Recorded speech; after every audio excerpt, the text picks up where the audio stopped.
It's been concerning. I didn't think people were going to be as concerned as they were after calling all of them the last 6 hours. So I don't know. I kind of want to. Actually, it was funny because Serge and I are talking organizing stuff, and I go, shit, Bill's coming on. I'm just going to ask him. What do you think generally about mobilizing? In other words, we were hoping that some of the progressive churches and unions would have called it, but they haven't called anything. So, local DSA, local community groups decided, hey, we should at least mobilize, get people out in the community. What are your thoughts on that, Bill? Well, part of what's been happening, Vince, is that ever since the 6th, there's been a current in different sectors that says this is a dangerous time to mobilize, that the combination of COVID-19 and that these fascists may start targeting people of color means that there needs to be a lot of caution, and people mean different things by caution. I was called by a union president, local union president that I've done a lot of work with, and she asked me, what did I think? And I said, I think that we have to be mobilizing, and that in her case, this was in Washington State, the governor had mobilized the National Guard. And I said, well, one of the things that I think you should do is reach out to the governor and ask, well, what kind of support do you need?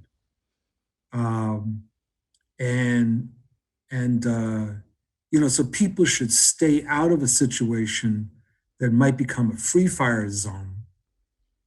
And so as such, I'm not proposing that people do counter demonstrations in the same geographic space, because that could become a problem. And some people have raised that tactically, what that could mean is that centrist or center forces might look at this as sort of a gang fight and say, a plague on both houses. So I think it's important to have visibility, have an alternative site for this, but also have a lot of media visibility. Radio, TV, web. We need to be getting our echo chambers together. So mobilization, yes. Man, that looks better than whatever the hell I have over here. What you got over there, Bill? Jack Daniels. Right on, man. Serge reached out to the local police chief and said the exact same thing. No one else had reached out to him, and Sergio, thought it would be a good idea to reach out to Dion Campbell, who's our police chief. He's an older black dude who's got a lot of respect in the community. People love him. He used to be a school liaison. He knows a lot of kids in the city. I think having that open dialogue with him has been helpful. Now, I'm sure some of our friends on the left probably wouldn't appreciate that we've been... We should talk about this. Yeah. On air, because are we recording now? We can. Yeah, let's... Oh, you had it going? Oh, okay. Yeah. Okay. So I'm glad I didn't say MF. No, because there's a few things about this that are very interesting. So one thing is the question of defund the police and abolish the police, right? Because it's been almost funny that in the aftermath of January 6th, a number of people have written, and you see a lot of this on Facebook, what does all this mean about defund the police, the demand to defund the police? And my response has been, well, leaving aside, I don't use that slogan. This is a kind of curious time, because some people on the left are saying, well, this proves, particularly the infiltration of the police, apparent infiltration by the right, proves that they need to be defunded. And I've said, well, the last time I checked, we don't have a people's militia. Now, maybe I'm wrong and maybe I've missed something. I missed that memo, but there's no people's militia. So the question is, in the who was going to fight the fascists on the Capitol, right? And yes, there obviously was infiltration, but what we now know is that there were cops that were fighting these fascists. One died. We don't know about the other one that died as a result of a suicide, in terms of what that was all about, apparent suicide, and people were being injured. So we know that there was conflict. So what do you say about that? And my attitude is that the left needs to be pushing the government to crush the fascists, to make use of every legal means to put these people away forever. And there also need to be very strong measures taken against the collaborators in Congress. And so I think that this idea that somehow what we saw vindicates the slogan defund the police is actually delusional. And I hate to use that term because I know people have good intents, but what do you think is going to happen? What about mobilizing the National Guard? Should we basically be agnostic about that? And there's an interesting element from history in terms of what happened in the international communist movement in the mid to late 1920s as fascism was growing, and when they adopted this really ultra-left line that equated the social democrats and the liberals with the fascists and basically said a plague on both houses. This was a disaster. They completely missed what was going on, at least in Europe. They completely missed what was going on. And I think that there's folks on the left that are doing that. Now, one other thing, I'm going to shut up then after that, Vince. There was this article in Jacobin last week that basically said the right was defeated, and now we can get back to fighting with the neoliberal centrist Democrats. And I looked at that and I'm saying, now, what alternative universe are they operating in? As a science fiction person, that's what I want to know. They obviously are not in our universe. So what are they in? I mean, how could they draw that conclusion? Yes, they may have been defeated on January 6th, but when you look at all of this traffic that intelligence organizations are talking about, we have no idea what's upcoming. It could be nothing. It could be a lot of selling wolf tickets.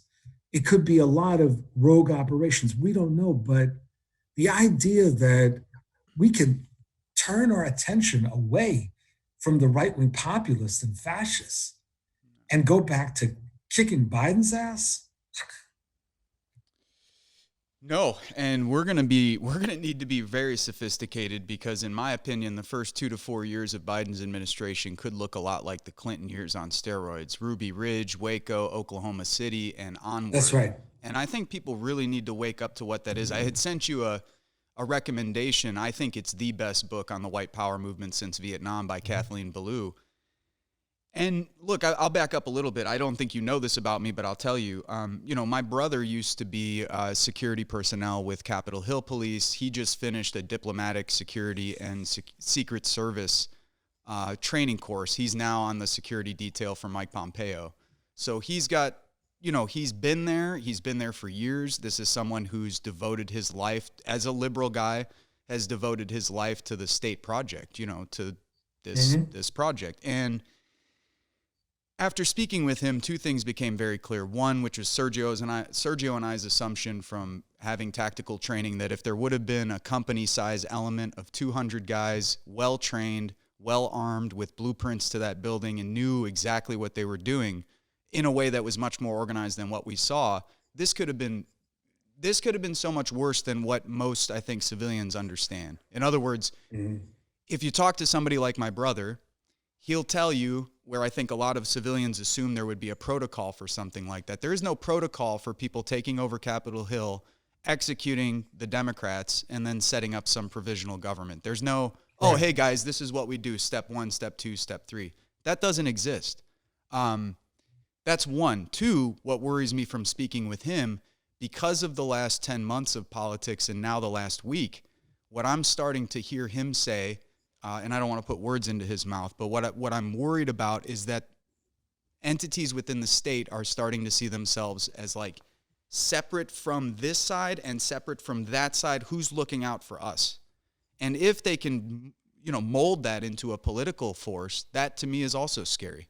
That we don't need an independent force of like the militarized arm of the state to see itself as separate from this party, separate from that party. Nobody's got our back, so we got to have each other's back. That to me is also a potentially scary development.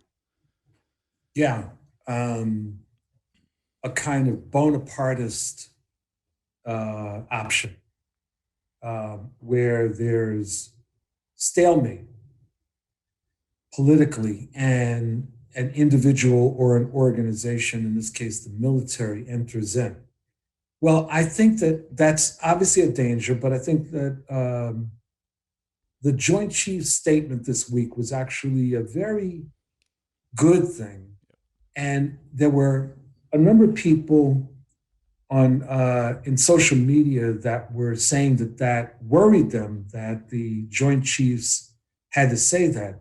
And I said, frankly, it didn't worry me at all.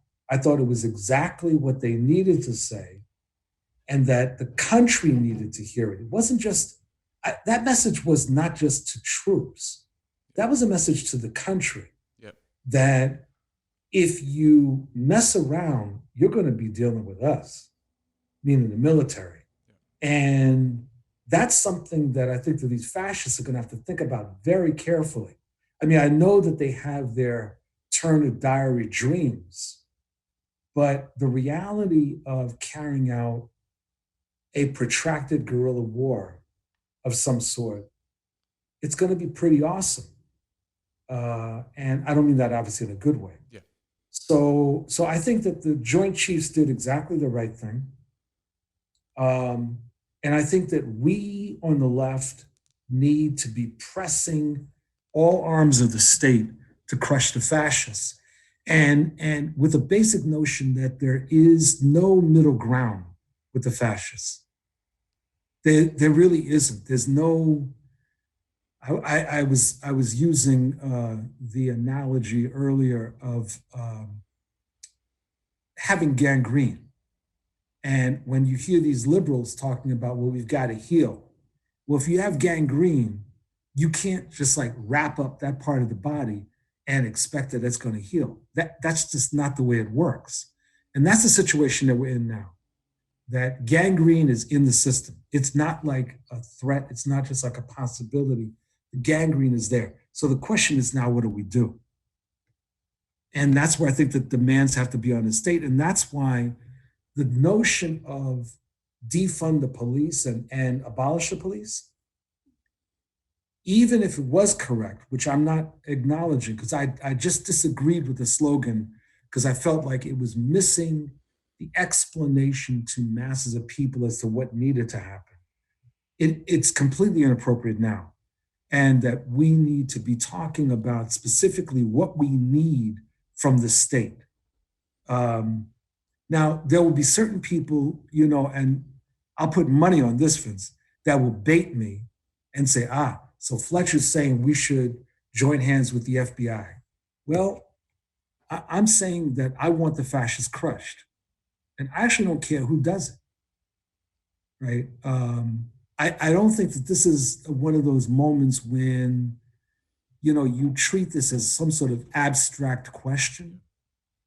And when you mentioned before about the Clinton era, one of the things that's useful about that reference is precisely that the Democrats in that moment, instead of pressing the issue of we've got to go after these so-called militia people, i.e. we've got to go after these fascists, they were too quick to stand down.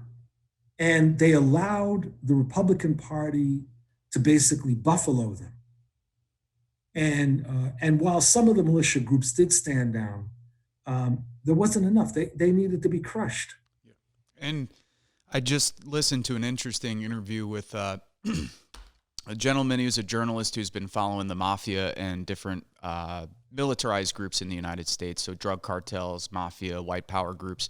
He was also mentioning that the whole post 9/11 posture of the FBI really screwed up a lot of the investigations they were doing. So at the time, all of this money and research after crushing the mafia, the Italian mafia, after crushing, both in Chicago and in New York, but then also going after the white power movement, that after 9/11, all of those resources, all of their capacity shifted to Arabs and Muslims. Since then, the point he was making is that both the Italian mafia, not nearly as interesting or as important in this context, but also these white power groups have regained power and have a footing in a way that they haven't had in quite some time, and that's because they've been flying under the radar for 20 years. Now, he meant the point that that was both intentional. In other words, there are people within the ranks who are sympathetic towards it, but he said that's only a small part. He's like, that's only a very small part. He's like, what you're really looking at is like this bureaucratic incompetence and then an ideological shift towards trying to find Muslim terrorists. Not to mention letting the Russian mafia off the hook. Yeah. Yeah, I think that's right. I think that the ideological issue is very, very important because you remember, I'm sure, when during the Obama administration, DHS came out with that report about the danger from right-wing terrorists. And John Boehner, who at that point was the Speaker of the House, and other Republicans denounced it and said that it was an attack on conservatives. And the Obama administration, true to form, backed down, right, and got rid of the report, as opposed to basically making the argument publicly that no, this is not like about going after conservatives. Ever since 9/11, we have seen that kind of shift that your colleague mentioned. And we've seen this, and it dovetails with a white racist analysis of the threats to the United States. So you can't possibly be worried about a white mob attacking the Capitol. I mean, it's not going to happen, at least in their minds. It can't be that these white fascists are a danger in the same way that Al-Qaeda is. And the irony is that most of the intelligence organizations have been repeatedly pointing out that the greater danger has been from these right-wing terror organizations. I mean, going back, my brother, Al-Qaeda doesn't hold a candle to them. No, 100%, Bill. And my brother referred to them in sort of typical language as a clear and present danger, and that was 6 days ago. Now I'm hearing the news commentators use the same language, and it's not surprising. I mean, in fact, the mainstream news has been, I think, pretty decent on this. I've been really surprised at how, for the first time in a while, I've been watching a lot of MSNBC and CNN, and I've been really impressed with a lot of people they've had on, and I've been really impressed with the conversation. Yes, I agree. I've actually been impressed with Biden, to tell you the truth. I was really surprised after the coup attempt that Biden was not only willing to call it an insurrection, although I'd call it a coup attempt, but also that he pointed out the racial aspect of this and what would have happened had that been Black Lives Matter or Latinas standing there, right? But the other thing is on MSNBC, they have a commentator whose name I can't remember, an African-American guy who's a security person. I think his name is Vance or something. Oh, I know exactly who you're talking about. He's as sharp as it gets. Isn't he? Sharp as a tack. Oh, yeah. So the other night he was talking, and he basically said, we're entering a period of an insurgency. and it's no longer a threat. It's there. And that there will be essentially an underground and an above ground. And he laid out, he wasn't trying to panic people. That was the thing that I was very impressed with. He was basically saying, these can be dealt with, right? These are the things, and he was laying things out. The above ground issue, and this is where an analysis of the complications with the Republican Party becomes very important. Because you've had in the Republican Party people that are collaborators with the fascists. Then you have people that are conciliating the fascists. And then you have people that are in varying degrees of opposition. And I think that politically, we're going to have to make some distinctions, because part of what we have to do is drive some wedges. You know, on the 6th, right after you and I had to sign off, I was listening to McCarthy, the minority leader, House Minority Leader. And I've been telling people, you listen to the guy, the boy was scared to death. You listen to his voice.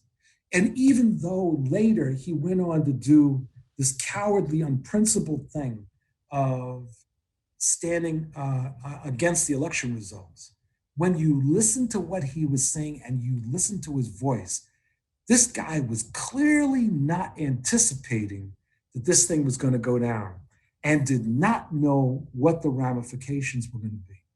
So people like him are in that kind of conciliator, opportunistic Dr. Frankenstein pose. Man, Bill, you hit it. I was just going to use the Frankenstein comparison, and the point I was going to make is, to me, it reminds me a lot of, I see Sergio shaking his head, yes, it reminds me of a domestic version of what we experienced in Iraq, which is that we ended up funding and backing and playing with elements that we could at some point no longer control.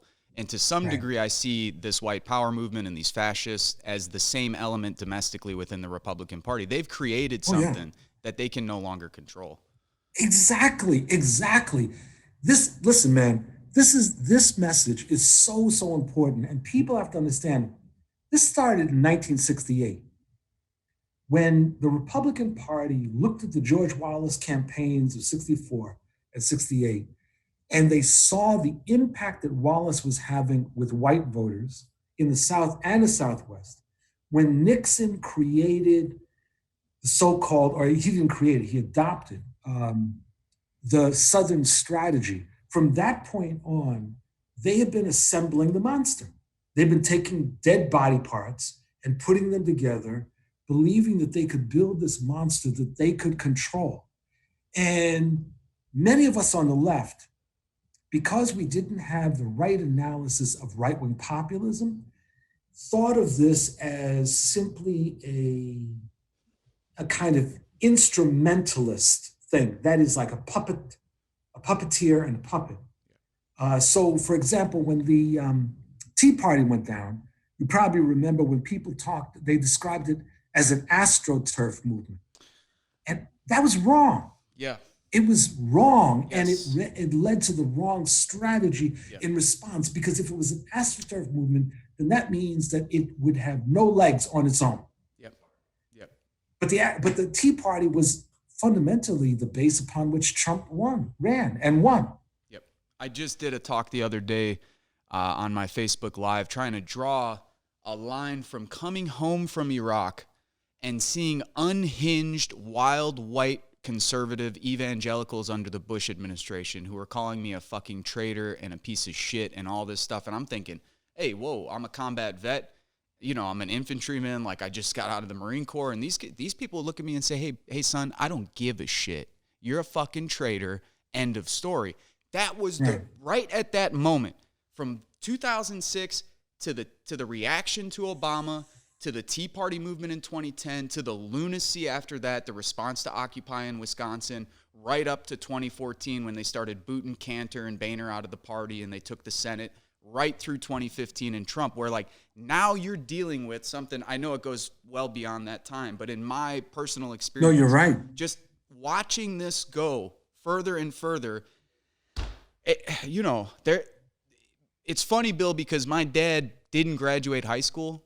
Old Italian cat who worked in the steel mills and in the iron worker. When I ask him, I say, "Hey, Pops, what do you think?" He's like, "Vinny, there's no fucking talking to these people." Like, he Right. gets it on such a Right. visceral level, coming from Right. all of his former union guys from the iron workers. They're all Right. voting for Trump. They send him QAnon shit. He'll send me the email. He'll go, "Hey, Vinny, you think there's talk? You think you're going to talk to Mike Dankula? Read this fucking email and you tell me you're going to talk to this guy. Right. What are you going to say to this guy?" He goes, "This guy thinks pedophiles are running the country and Nancy Pelosi drinks child's blood and that you're a traitor even though you served two tours. He's never served. You served." I had guys that never served calling me a traitor. That was when it was at that moment when I go, wait a minute, there's an irrationality to a huge section of this movement that if you think you're just going to get them with facts and a rational argument, empirical evidence, whatever, I think you're crazy. Well, that's right. I agree with you. And I've gotten into arguments over the years when I've made that argument. You may remember that I've used this thing about zombies, right? I think that these folks are zombies.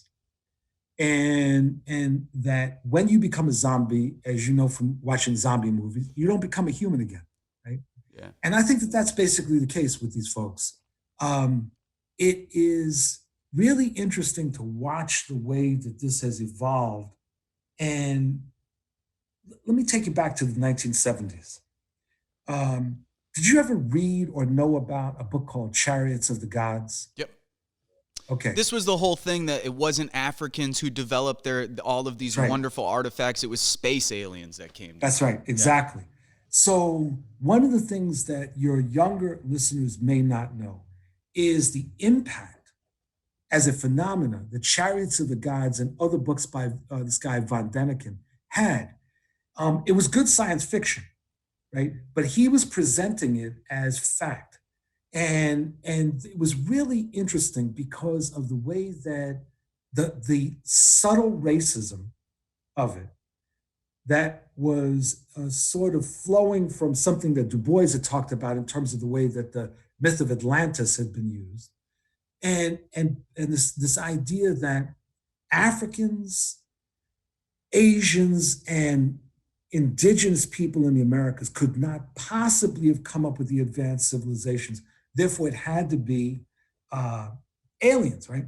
So I remember, man, one of the pictures, because there were pictures in this book, and there were, I think, the Nazca lines from Peru.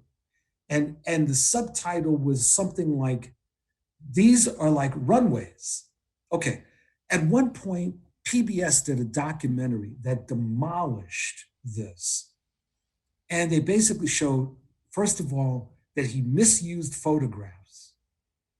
And second, they talked about a phenomena that I have adopted, the terminology I've adopted, of irrationalism. Not irrationality, irrationalism, that you actually have an ideology that's framed in a certain way that is complete lunacy, but has a certain kind of logic. Sophistry, it's known in philosophical terms. So, like the example I always give of sophistry is when something seems logical, but the premise is flawed. So an example I give is vampires are scared away from garlic. I eat plenty of garlic. I've never once had a problem with a vampire, right? And you know what I mean? And so it's like, but you started to see the growth in the 1970s of this kind of irrationalism that then starts dovetailing with the right-wing populist movement, right? And so now you have hundreds of thousands of people, apparently, that believe that lizard people have taken over the earth. Yep. Now, I know that was a theme from certain science fiction movies. For example, and to some extent, They Live. Mm-hmm. But that's science fiction movies. But Vince, people are believing that. And so the question is, well, what do you say to them? And I think what's important is that progressive activists have to make a very cold tactical decision of where they spend their time. And there are going to be moments when you encounter people who are confused. They're going to say all kinds of things. And any good organizer knows that. There's other times when you encounter people who are really, they're completely in a different place. And facts are irrelevant because they believe that they know the facts. That's it, you know?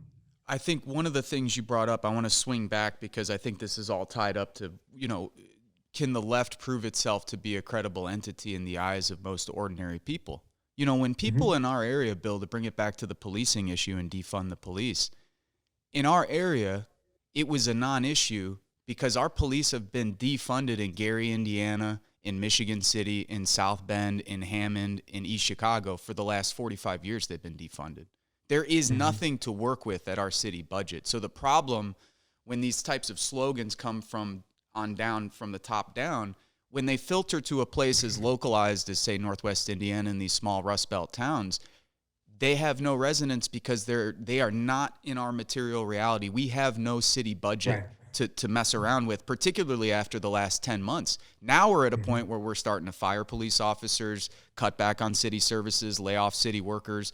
That's the position we're in financially. So even the more reasonable of the two, abolish the police, that was, what the fuck? I think it's polling at 10% with Black Americans right now. 10%. Right. Yeah. And in our area, it might be 2%. Like most people here were like, what the fuck are you talking about? Defund in some areas, I can understand. In Chicago, they have a significant police budget that can be moved around and used for social services. They got millions that they spend just on surveillance and armored cars and all this shit that they don't need.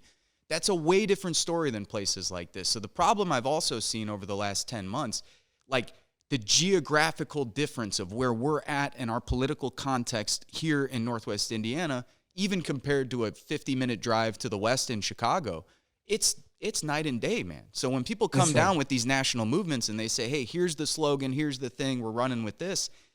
But folks, where we live, even though there's 33% of our city's Black and a lot of people do have righteous beefs with the police, it doesn't do us any good because that doesn't leave us with the kind of demands or politics that can resonate with ordinary people where we live. No, that's right. And let me just add to that. There's a semantical issue. Defund means removing funding. It doesn't mean reallocating. So one of the things I've said is we've got to demilitarize the police. We have to reallocate funding towards social programs, right? So, because when regular people hear defund, they think that means you taking all the money away from the cops, right? And this becomes a real problem, particularly in the kind of moment that we're in right now, when you get these fascists, and the question is, well, where's the people's militia? Well, it doesn't exist, so what the hell do we do, right? But the other thing is that this is a moment when we have to be demanding accountability from government. This is a moment when we actually do need to be talking about taxes and funding government. When one of the things that when McConnell earlier this year, in 2020, was refusing to give money to states, counties, and municipalities, it was objectively genocidal. He was basically saying, we're going to let these so-called blue regions die. And we have to be the ones that say, no. We need these areas funded. Now, we should demand, in terms of how the funding should go, but we also need to be putting demands further forward in terms of taxing and who gets taxed and how the money gets reallocated. This needs to be part of what we're doing. I think, again, to applaud something that Biden's doing, and I'm not exactly in his amen corner, but coming out and saying, $1 trillion. Yes, unapologetically. We need that, and we need to focus on this pandemic, and we need to focus on the economy. And I think that that's the right message. And we on the left need to be supporting that. We need to be pushing it. And we need to be embarrassing the hell out of Republicans, particularly that are calling back for austerity. I see this as a great opportunity to, you mentioned it earlier, and I've been saying it throughout the week just to get a sense of what people are thinking on social media. And I'm like, hey, man, and even the organizers we've been talking to, right now is the time to fracture this Republican Party as best we can. Yes. There are so many people. I just spoke 2 nights ago with the former head of the Porter County Republican Party, which is the county next to ours. He's never reached out to me once in 15 years that he knows I've been living here. He just called me 2 nights ago. You know, those are the types of conversations I'm interested in having, not because I'm, That's right. playing nice with the guy or whatever, but I see a real opportunity where he's going, hey, man, I don't want to be with the Frankenstein zombies. We can't control That's them. I right. want nothing to do with them. And he's another guy, Bill, who in 2010 right away saw, and he, to his credit, in Porter County in 2010, he actively destroyed the Tea Party movement to make sure that it didn't take over the Republican Party in Porter County. And I got to give him credit for that. We're all probably benefit from him doing that. Another thing I'll say in 2010 is, man, I was really frustrated with cats. I don't need to name them, but there are some folks on the left who in 2010, 2011, 2012 portrayed it as this AstroTurf thing, writing from wherever they're writing from. And I remember sitting in Northwest Indiana going, hey, man, the 200 guys I just saw at the courthouse, they ain't getting paid by the fucking Koch brothers, man. That's They right. came out on their own accord with their own money and resources because this message resonates with them. And Oh, absolutely. and it worried me then, and it's really, this time around, Bill, it's really starting to drive me nuts. And I think I made a mistake. I would say about a year ago, the first 2 or 3 years of Trump's administration, we were like, we got called to the police chief, the former police chief, who was an old white racist cat, who called us into the office because he found a flyer that we were giving out on the 1 year anniversary of Trump's inauguration. We had a big party here and like protest fundraiser for different campaigns that we had going on, and we had like Trump decapitated, and there was like a Confederate flag that was burning, and the police chief called us in, this older white guy. He said, hey, guys, I just want to make sure everything's okay. And we started getting a lot of shit from our friends on the left. And I think about a year ago, so we're calling this motherfucker a fascist. We're getting out there saying this stuff for the first couple years the guy's in office. Then I pulled back because I was getting a lot of shit from people just saying, hey, Vince, how about this? How about this? Or this or this. And I, at the same time, I should have just, I think, stuck to my guns on where I should have just hard, all the way hard, no compromise, no talking, let's shatter them, that's it. And some of it is just like listening to people like my pops or my friend Big Dave, who has just stopped by outside, safely. But here's an unemployed cat, 48 years old, white dude, lives in LaPorte County. And him and my dad have been telling me for 4 years, they're like, there ain't no talking to these people. They need to be crushed. There's a certain amount of like street smarts that these white cats have who aren't bought into this bullshit. That's right. Where they look at Right. their friends and family and they go, hey, Vince, I can't even talk to my own fucking brother. You're telling me you're going to go organize him? You're crazy. Well, this is interesting because it makes me think about a discussion I had yesterday with some trade unionists. And the problem, part of the problem in the union movement is that we're paying the price now for the failure to have real discussions about race, about gender, about right-wing populism. So now there's a segment of the union membership, a minority, but it's an important one, that is pro-right-wing, not just voting Republican, but pro-Trump. And the people, many leaders I was talking to at a local level don't know what to do. And they're really afraid of like losing these people. Now, my feeling is that you do the best you can if you have these folks in your ranks to lead an organization to do the right thing. But you have to realize at a certain point that there are going to be big divisions. In the 1950s, the labor movement in the South was completely shaken after the Brown versus Board of Education decision and with the efforts of desegregation, because the labor movement in the South had very active racist elements and anti-racist elements. And the reality was that these could not coexist. And there were splits. And I don't know that you can do much about that when you reach a certain boiling point. You keep hoping that people will come back to reality. My experience is that that only happens if when they're really that far gone, when there's some sort of paradigm crisis, when something really big happens.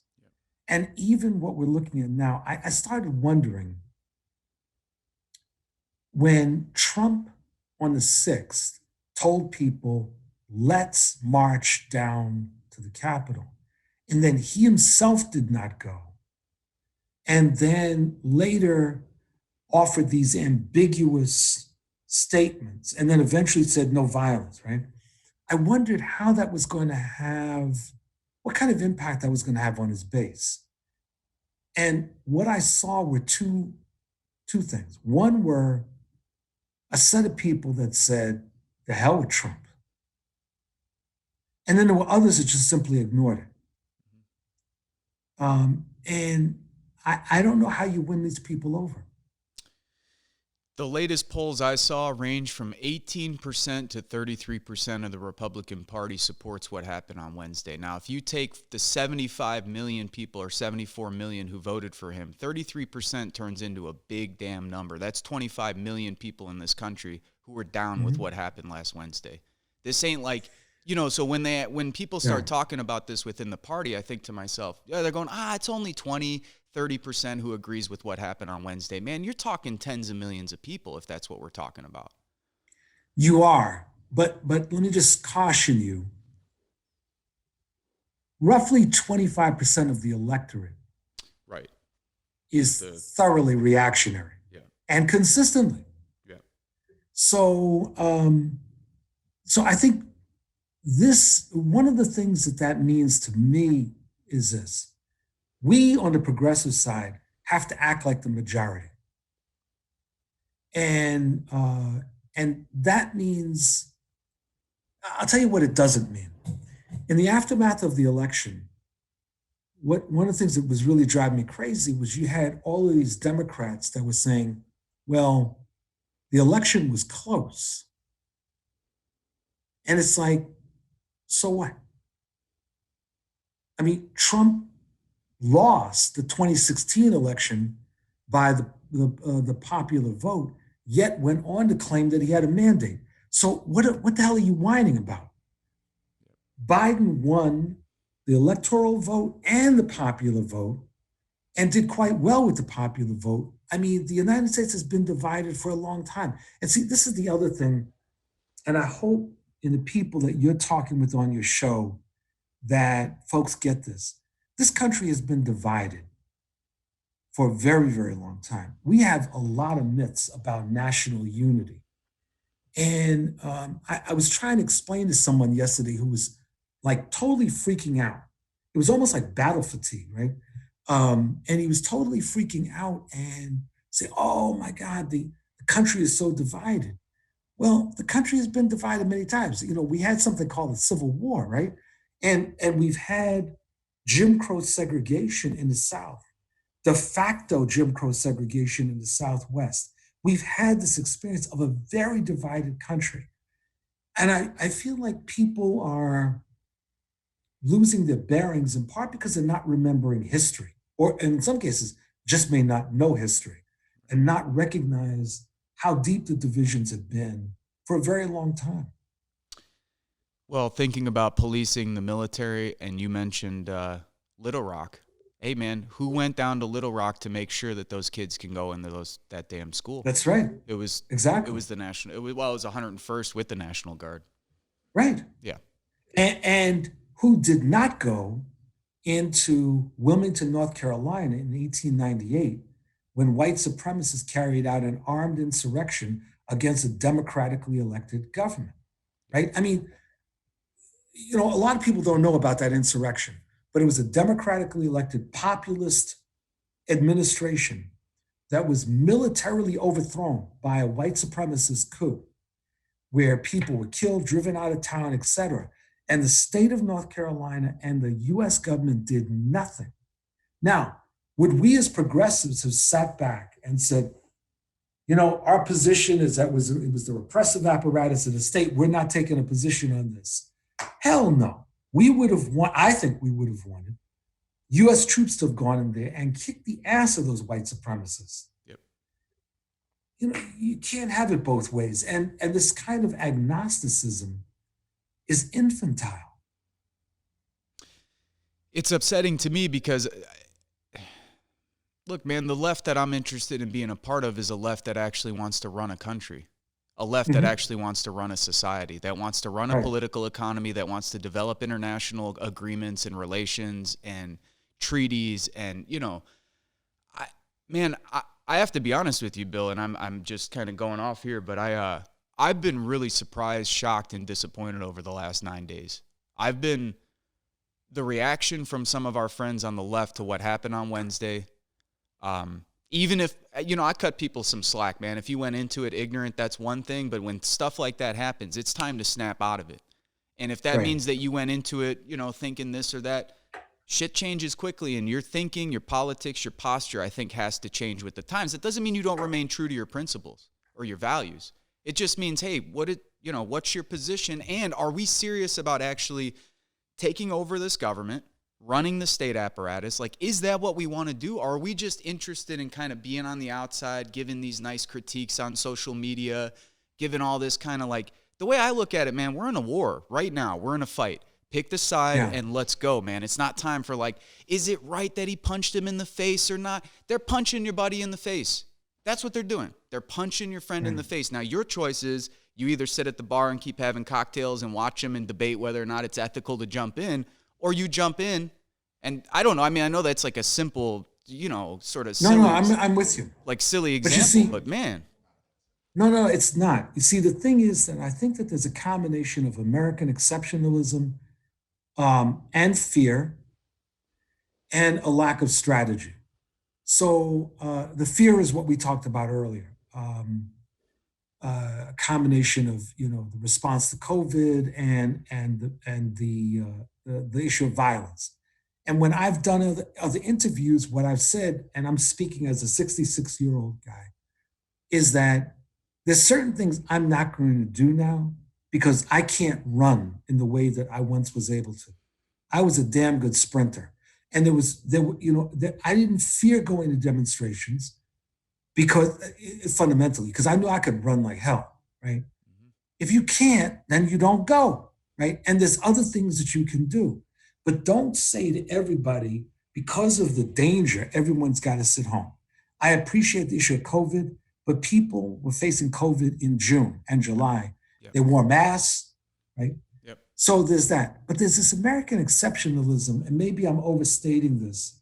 I think that, believe it or not, there exists a large section of progressives and leftists that really don't think that things can get that bad. They can get bad, but not that bad. And that somehow things will kind of reform. I had a discussion with someone, I can't name the person, but a prominent leftist, who made a statement to me. This was a few weeks ago when we were talking about what was going on with the right and with Trump. And he made the statement that, well, Bill, but you gotta look at how resilient the institutions of the Republic seem to have been in terms of frustrating Trump. And unfortunately, I wasn't in a position, I was in an interview. I wasn't in a position to derail the interview and say, are you nuts? Right? But that's really what I wanted to say. It's like, are you nuts? I mean, one of the things about what's happened since the election is that Trump has engaged in a lot of miscalculations A smarter person, someone shrewder, could have played this in a very different way, and we would be in a completely different moment. Um, but I think that what this guy was actually exhibiting was a peculiar form of American exceptionalism and believing that the system could somehow, like a boat in a storm, right itself. And this is wrong. Um, you know, in as you know, in the 1930s, there was a coup attempt or plot to overthrow FDR. And your listeners may or may not know this. This group called the Liberty League attempted to enlist a Marine general, retired General Smedley Butler, to lead a US version of the March on Rome that Mussolini led in order to take over. And so it was going to be a veterans march to take over. When this plot was uncovered and essentially demolished, what's interesting was that there was a failure of the state to prosecute these people and put them under the jail. And further, there were efforts to discredit Butler and to make it look like Butler had been somehow some sort of semi-lunatic.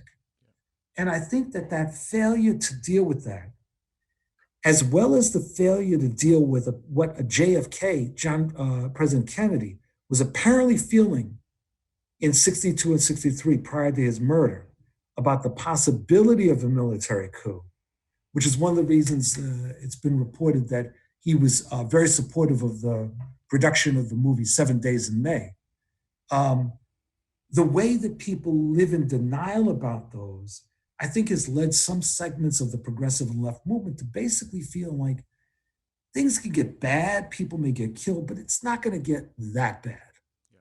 And I think that's delusional. You and everyone else I know who's been to, I had a good conversation last night with a mutual friend of Sergio and I's. You probably know him as well, Christian Parenti, and we had an excellent conversation last night. Not for the program, we're just BSing offline, and he 100% agrees, and I think one of the reasons he has the perspective he has is because he's been to over 23 failed states in this world. And for people who have been to failed states and see how quickly things can turn, Sergio, whose family comes from the former Soviet Union, grew up, in what is now Ukraine, and family from Crimea. You talk with his parents, and it wasn't like in 1986 everybody knew it was game over in 5 years.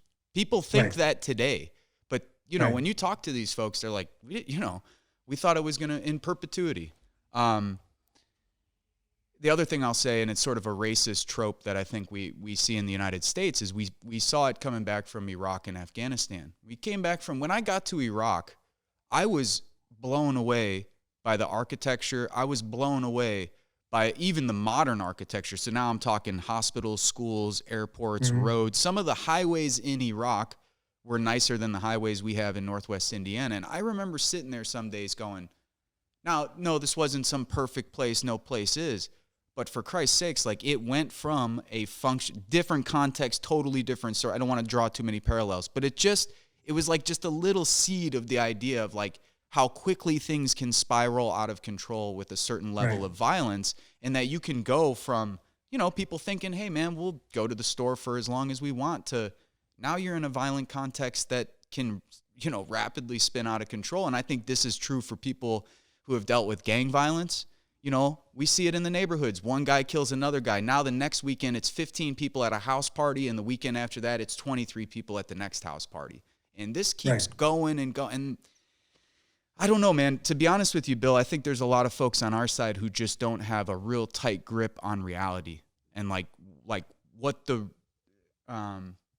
consequences of real violence are, what the consequences of instability are, destabilizing political forces.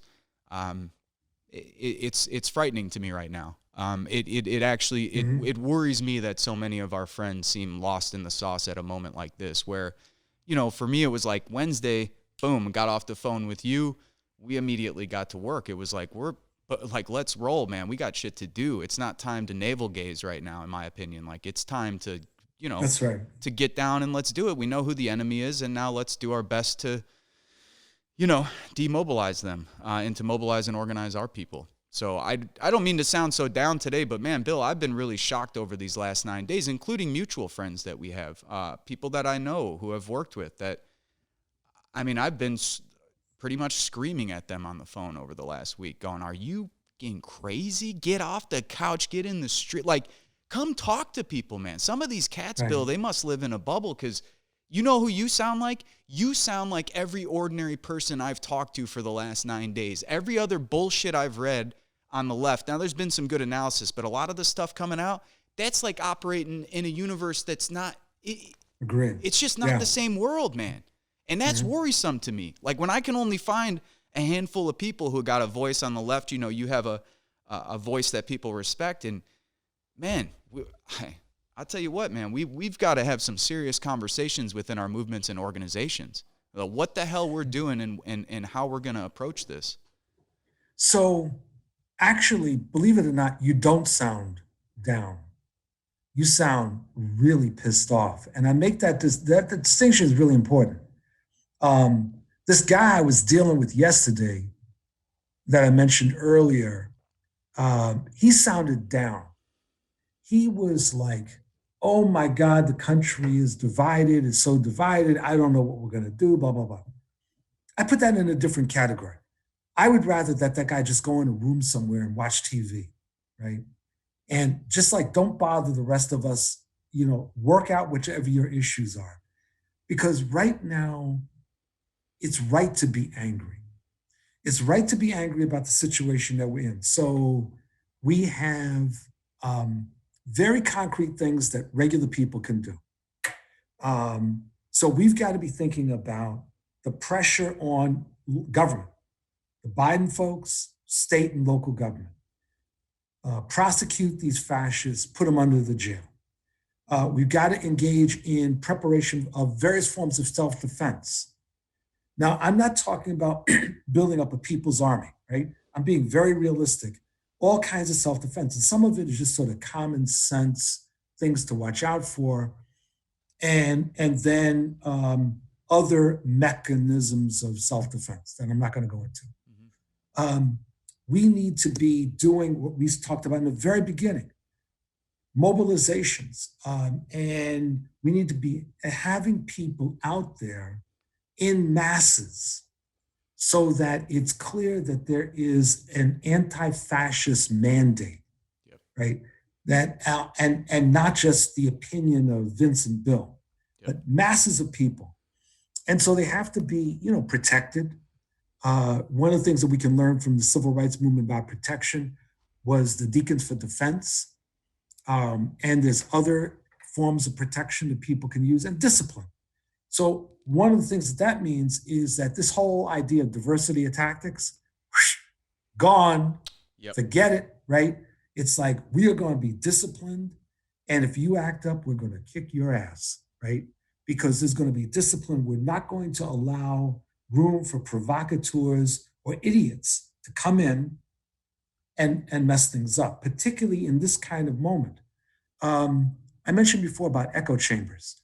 So one of the things that I think would be very important for you and other people that have programs such as yours is to start linking together and sponsor webinars, linking show themes, sharing guests, so that people can start hearing the messages that are necessary right now in order to move forward. The right wing is far better at this than we are.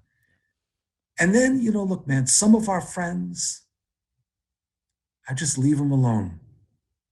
It's like, it's a waste of time to really lean on them, because one of the things I learned a long time ago, I was in an organization that was splintering back in the early 80s. And I was like running around, talking to people, trying to convince them to stay in the organization, only to discover that most of the people were lying to me about what their real reason for leaving was. And they were manufacturing differences where those differences didn't exist. to a great extent, what was going on was that many of them had just decided to move on with their lives. Some of the people you're talking to might just simply be scared to death. They may have no idea what to do. They may not be able to say to you, in part because of the way that they have seen themselves, right? They may have not been able to say to you, hey man, I have no idea what to do. What the hell should we do? And it's not like I'm trying to come off as like, Mao Zedong or Sun Tzu or something with strategy. But I'm saying that in the midst of a crisis, you identify immediately what are some of the things that people can do. And you move from there. And one other thing that becomes very important right now is for people to become much clearer theoretically about the nature of our opponent.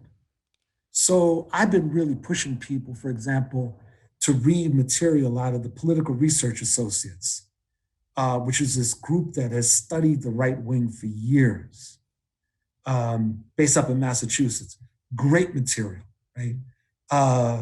The book by Nikos Poulantzas, Fascism and Dictatorship, which I swear by, right? An excellent analysis of what happened in Italy and Germany, and a very complex way of understanding fascism as not just the equivalent of using the term MF, but really understanding as a social movement and what it is and what it's not, how it's different from a military coup and stuff like that. That we have to become clearer about what we're up against. The other day I was doing an interview and I talked about anarcho-fascists, and this caller got very upset with me. I think that they were an anarchist, right?